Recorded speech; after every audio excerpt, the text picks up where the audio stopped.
Joan Quinn Profiles. As an editor for Andy Warhol's Interview, the Los Angeles Herald-Examiner, LA Style, and Detour magazines, Joan covered the social set, the Hollywood hotshots, the international art scene, the mysteries of food, the excitement of travel, and the fabulous world of fashion. Joan continues to find creative people on the cutting edge who make things happen. Here's Joan Quinn. Hi, I'm Joan Quinn, and welcome to the Joan Quinn Profiles. Waiting to be profiled are actor Chris L. McKenna and artist Bob Poe.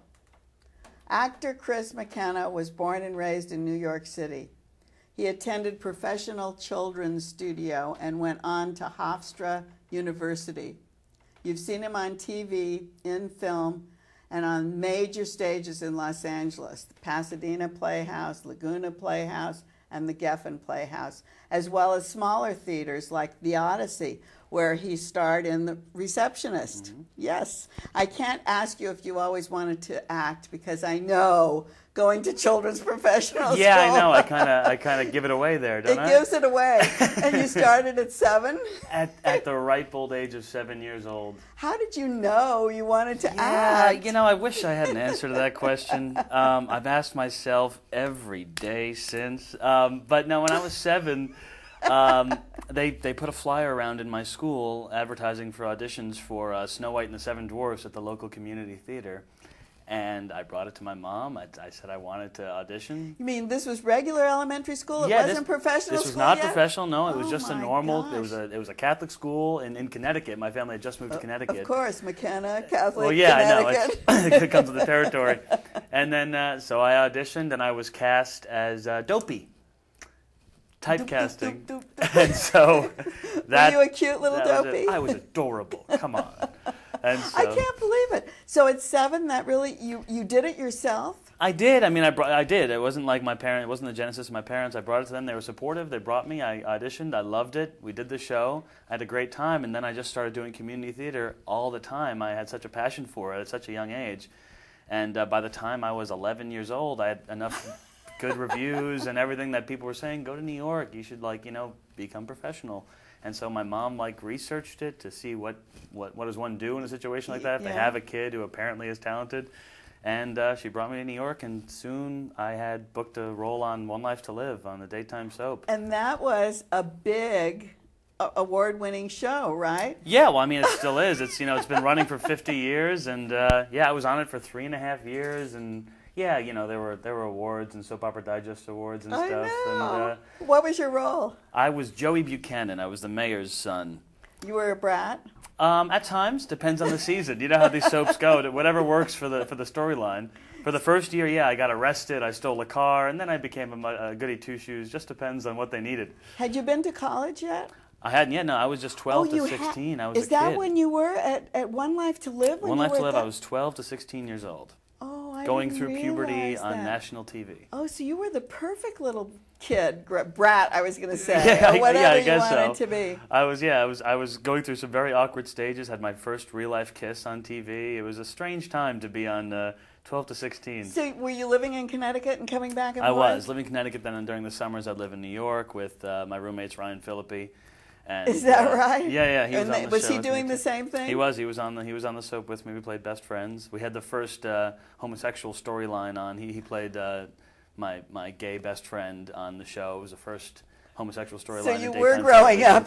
I was learning all kinds of things, and and it was all sort of old. I didn't realize just how unique the experience was. That was the only experience I had, but it was, and as an actor, it's great learning. You get a new script every day. We do 5 episodes a week, so. No show business in your family? No, we did actually research, and it turns out that Robert Downey Jr. is a distant cousin, but we didn't know that. But not your grandmother, your grandfather, no. Nobody else? None at all. In fact, they were all athletes. My uncle was on the Jets, the New York Jets, won the Super Bowl. Oh, he was? Yeah, my cousin played in Wimbledon.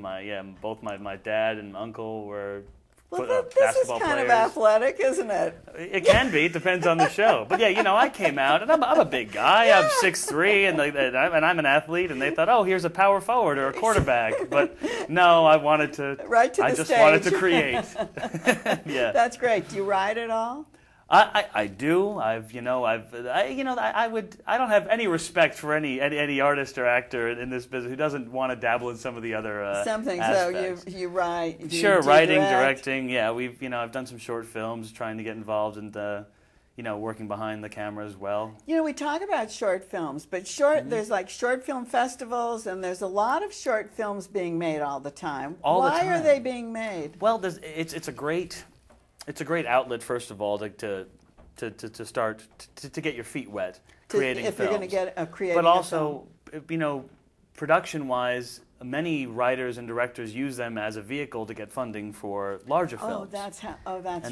That's a big deal. So it can tell a story in 15 minutes or 10 minutes or less, and then you can show your ability. Also, very often it's used as a sort of a spec, what they call a spec, to get funding for the larger version. I did a short that won a bunch of festivals called In the Wall. I didn't write or direct it. I acted in it.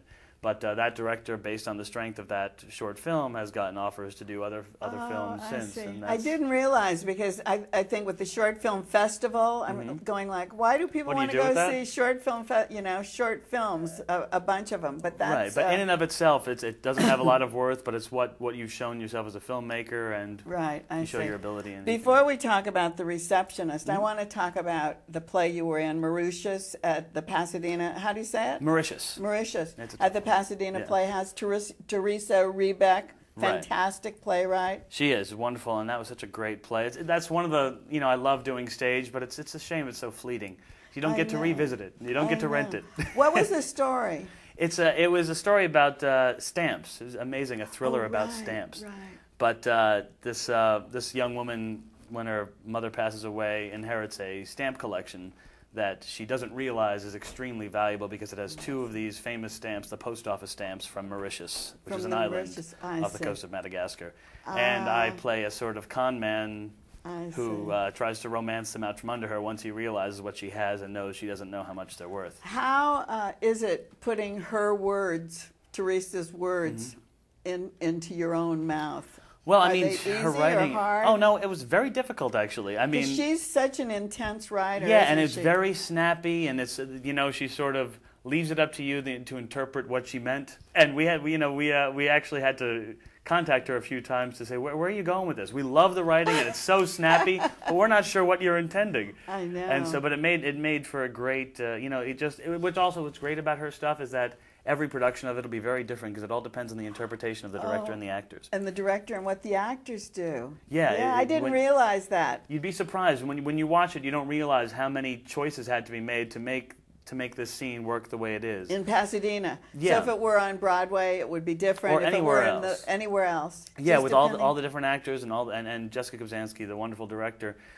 you have to make your decisions and decide which, the characters that we all had could all be played a very different way. It all depends. Well, we have another thing that you're in with another star. Yeah. Megan Mullally, The Receptionist. Tell us this story. Well, I'll try to without giving too much away. Oh, but, is it a big it's secret? A little twist. Well, kind of. Okay, don't tell us the twist. Tell us who wrote it and directed it. Yeah, it's written by Adam Bach. It's called The Receptionist. It's being directed by Bart DiLorenzo. It actually premiered on Broadway a couple years ago and was acclaimed. And Megan Mullally is in this. She plays the receptionist. Also Jennifer Finnegan, which you may know from Bold and the Beautiful and she's fantastic, Crossing Jordan. She's wonderful. And Jeff Perry from Grey's Anatomy. And myself. Yay! And it's a sort of, right, most importantly.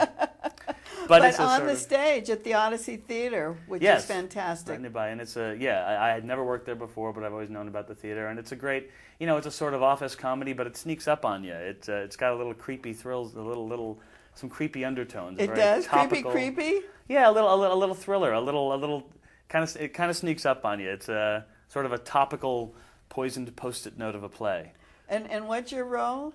I am I'm Martin Dart, the charming man from the central office who has been interjected into this, their humdrum, banal existence.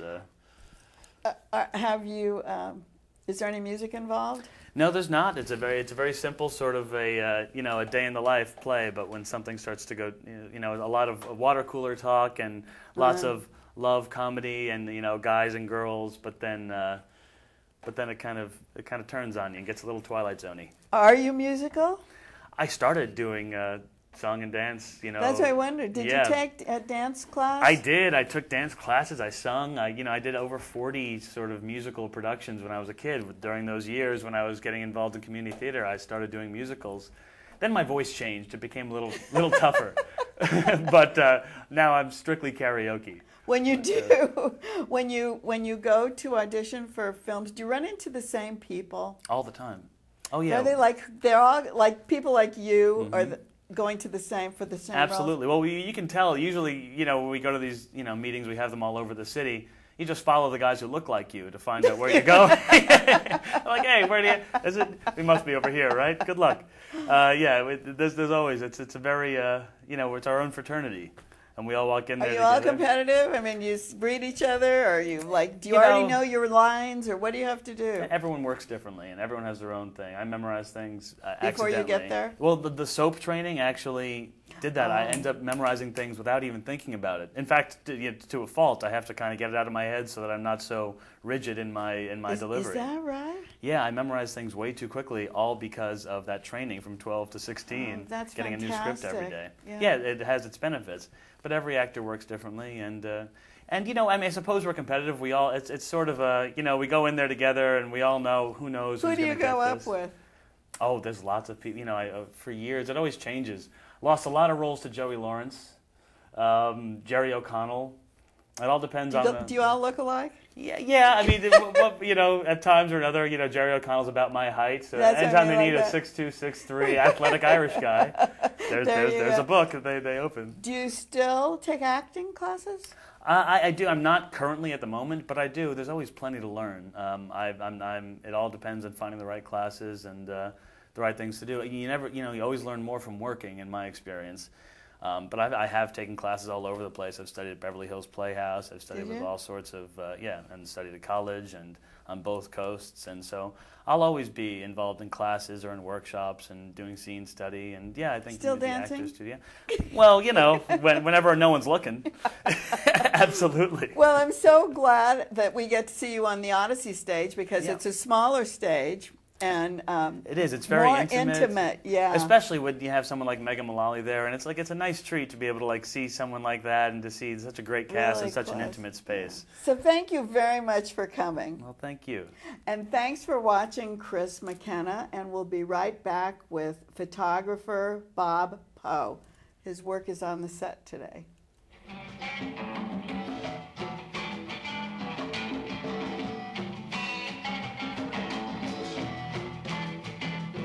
Hi, I'm Joan Quinn, and we're back with the Joan Quinn Profiles. I'm here with artist, photographer Bob Poe, who was born in New York and raised in Florida.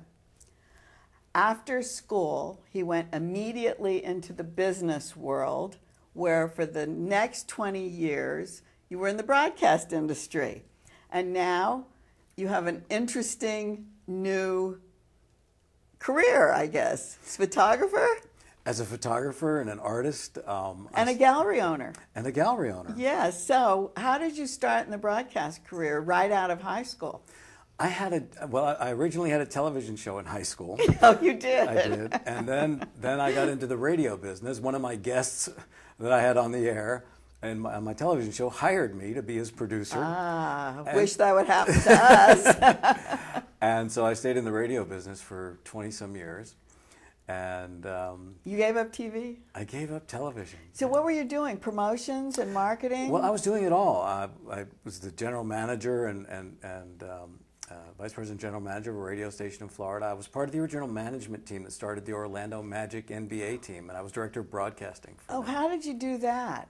Did you go to them, or did they come to you? What happened so that you're... I was at a radio station, a news talk station, we had a lot of sports programming, and the owners wanted to bring an NBA franchise to Orlando, and so I started helping them sell the tickets and that kind of thing with the radio station. Promotion and that marketing. And because I wanted to buy the broadcast rights for the station, and they informed me that they weren't going to sell the broadcast rights, that they were going to retain them and then go produce their own broadcast. And I said, well, where does that leave me? And they said, well, we want to hire you to do it. Oh, so then you went with so them. I went with the team. Yeah, yeah, and then you were the broadcast director of the Orlando Magic, and then you became the general manager of the WMMO, WMMO radio station. So, in and Orlando. it was like a new kind of programming. Brand new station, kind of like the Sound is in LA, and. But that was a long time ago. That was in 1980, Yeah. 19 years ago, and it won Radio Station of the Year by Billboard magazine, the first time Billboard had ever given that honor to a new radio station. How did you decide what to do? What led you to do that?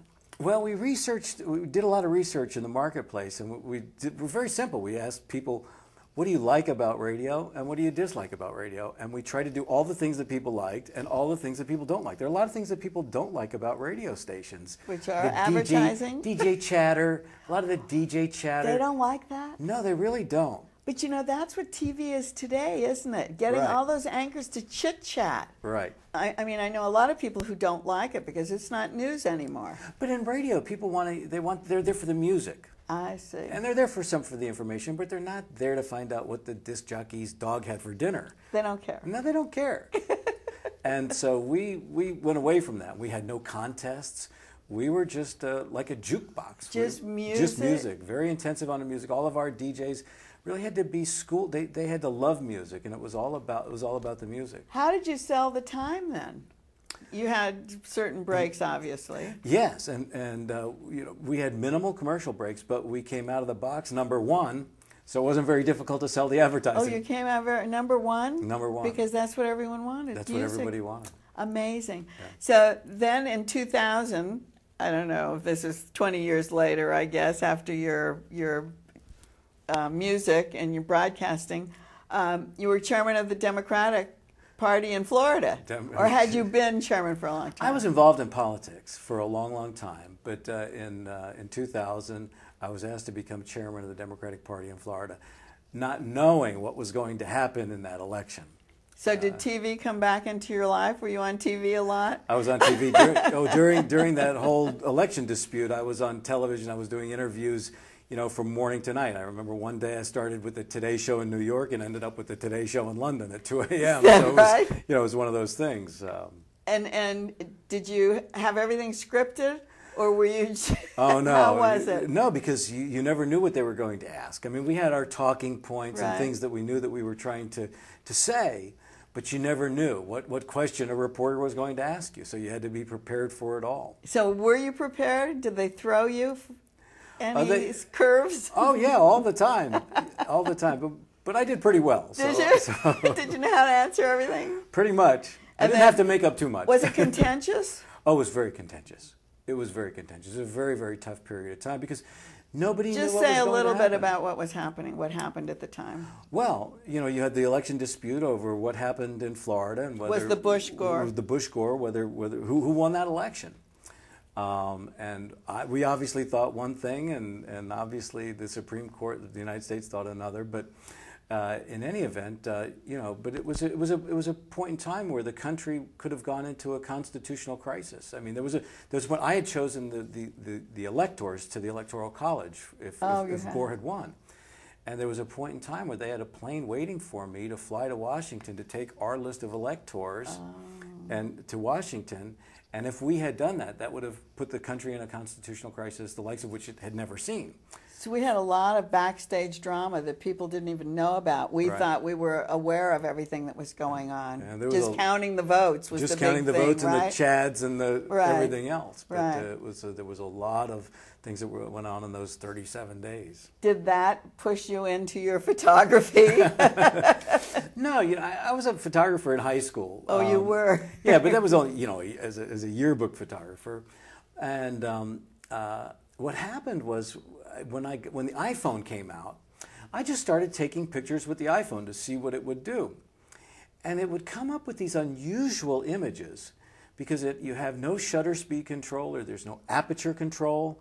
And so you get these, sometimes you get these wild images, particularly at night, and a lot of these streaking things. And that's like that one. Like a streaky thing, yeah. And so a lot of people complain to Apple about that because it isn't a tight Or it doesn't camera. take a photograph, Yeah. right.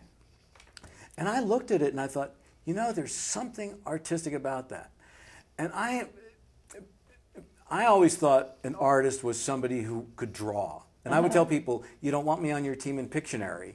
You know, and so I always thought art was about drawing, and that I never really, I never thought that I was an artist. But you came from a creative background. Your grandmother was Adela Rogers St. John. Adela Rogers St. John's. Who was a writer actor, and an author. Right. And she nominated for the Academy Awards, the third Academy Award. She was nominated for Best Screenplay. She was my adopted grandmother. She adopted me as a grandson.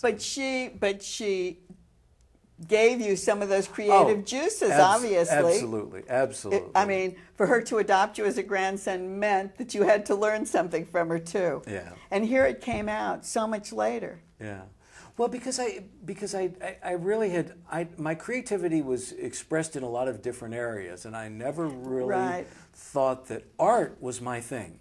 Yeah, but the marketing and the creating, the broadcasting and all that was creative. It was all creative. Artistic, I mean. Yes, and so when this came along, and I started seeing these photographs that I was taking, and I almost deleted them. It was the first one that I took. I can remember it. I almost hit delete, and I thought, no, there's something about that.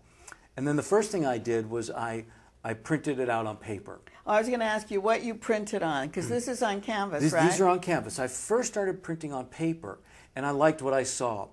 And then I found a way to be able to print on canvas and on large canvases, because there are now these huge Epson printers that will print 10 feet wide and almost to infinity.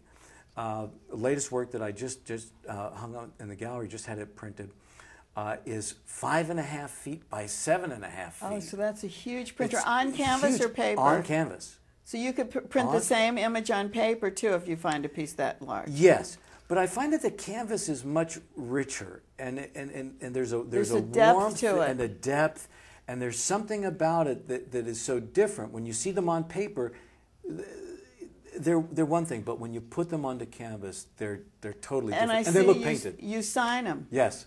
But they're not painted. They're not painted. You don't go over it at all. You don't touch them. I don't own a paintbrush. You don't. So, do you manipulate the photographs? Some of them I do. Like this one I did not. This one, and this is the Disneyland Castle, the spire at the Disneyland Castle at Christmas time. So where do you pick your subjects? Well, because I only take photos with the. I do series, but because I have an iPhone, I don't have to carry any extra equipment around or anything else. I just have my camera in my back pocket. There it is, and I'll take a photograph whenever I want to, whenever the mood strikes me. Let's go through a couple of these. Tell us where they are. That one was at the LA County Fair. That one was a Ferris wheel, and that's a combination of the Ferris wheel moving and me moving the camera with the shutter open. That's a neon sign at Universal. Just Universal a neon Studios. sign. Just a neon sign. And again, I was moving the camera as the shutter was open because you have no control. So I play with So you move it. I move. If the object isn't moving, I will move the camera. I see. Is this the right way? Yeah, that is another Ferris wheel at the LA County Fair, a different one. I go this way, upside down. Yeah. That's an image that I did manipulate. That is, half of that image is of a neon sign, and then I flipped it over and merged them together. But those are two separate images. The same image is flipped. One just flipped. And then how do you do that? On the computer. Printer? On the computer. On the computer, I see. yeah. Okay. And that one. And this is the one we just talked about. Yeah. But this is on paper. That's on paper. And this is on canvas. And can't you see the difference? I mean, you look at it on paper. This has more depth. Yeah. To me. Yeah, and it's just a richness. So here you are. You're taking your things and you open your own gallery. Yeah. Why'd you? So will you show other people's work? Yeah, eventually. I mean, right now this has all been new. What happened was I bought a new house up in the Hollywood Hills, And I had all this wall space and was trying to, so I went to Bergamot Station to go buy artwork. And I didn't see a lot with my decorator that I really liked. And he said, well, why don't you, let's use some of your artwork. And I had just found a way to print on canvas. Ah. So I printed a few on canvas, and then I had friends over who would say, wow, that's great, you ought to sell these. And so I started going to galleries, trying to schlep my work around and say, hey, I'm a new artist. Right. You know, I'd like to see if I Right. could. And, you know, I didn't find a lot of luck in that. And as I was walking around Bergamot Station, I saw a for lease sign on the door, and I said, well, what the heck? You know, And I'll what's just it do it called? myself. It's called Bob Poe Photographic Art. Oh, so it is. It's just like your own atelier, really, Right. isn't it? And you should start doing salons there and having lectures. Well, I'm going to do one of the first things I want to do is with students, because one of the things that I've seen is because you know, I had this creativity that was dormant in me for so long, and that I didn't think that I was an artist. I never thought of myself in that way. And so what I'd like to do is to encourage kids, particularly with these new cell phone cameras and all of this digital technology. You know, digital technology has sort of democratized art. It's allowed people, you know, to be able to get in and do things that they weren't able to do before. So what's the next piece of modern technology? Because you have to keep running to catch up, right? Well, you know, I may be like one of those old people who had to buy all the old Polaroid cameras. You know, because they're improving the iPhone, that it may not do these things anymore. Oh, I see what you're saying. So you'll be left behind. Yeah, so what I may have to do is buy all these old iPhones to stay with where I am, because I really like what I'm doing. Well, that's great. And do you do people? Very seldom. Because I like these sort of ethereal images. You know, when they called me and said, oh, we have this iPhone photographer, oh, sure. You know, but the pieces are beautiful, and I thank you, Bob Poe, for bringing them over. Thank you, Joan. And don't go away. We're going to give you our email, jaquinn1@aol.com, and keep writing to 777 South Figueroa, 44th floor, Los Angeles 90017. See you next time.